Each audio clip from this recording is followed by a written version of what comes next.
એક માજીનો જીવ નહોતો છોડતો ને મોક્ષ નહોતો મળતો.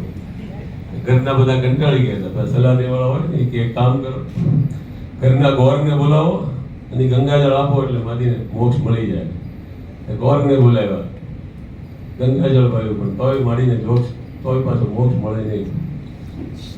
એટલે એમાં એક માજીના બેનપણી હતા, એ કે ભાઈ આ માજીને છે ને પાણીપુરી બહુ વાલી હતી, એક કામ કરો પાણીપુરીમાં ગંગાજળ નાખીને આપો એટલે એને મોક્ષ મળી જાય.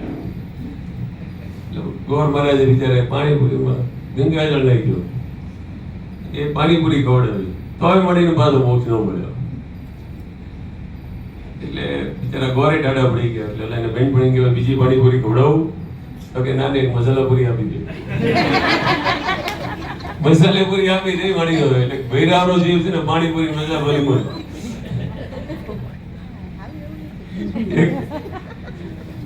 એક કાકાનો એક્સિડન્ટ થયો.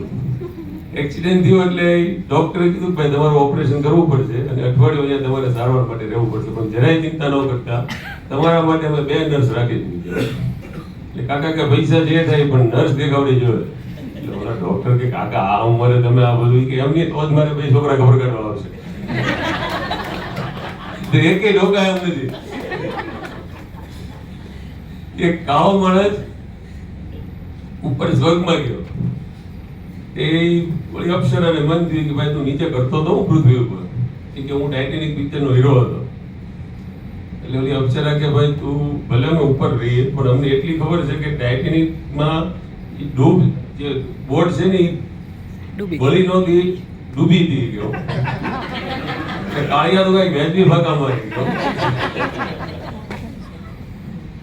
અને છેલ્લે અત્યારે આપણું યુદ્ધ હાલે છે એટલે રિલેટેડ કીધું કે ઘરમાં પતિ પત્ની બાંધે ને છોકરાનો વારો પડી જાય. અત્યારે એવું થયું છે, ઈરાન ને અમેરિકા બાંધે છે અને આ દુબઈ ને અબુધાબી છોકરા જેવું છે, અમદાવાદ વારો પડી ગયો છે.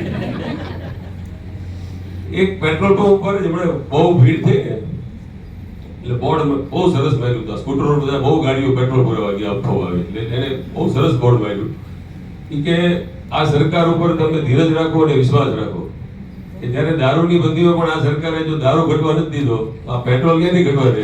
Thank you very much.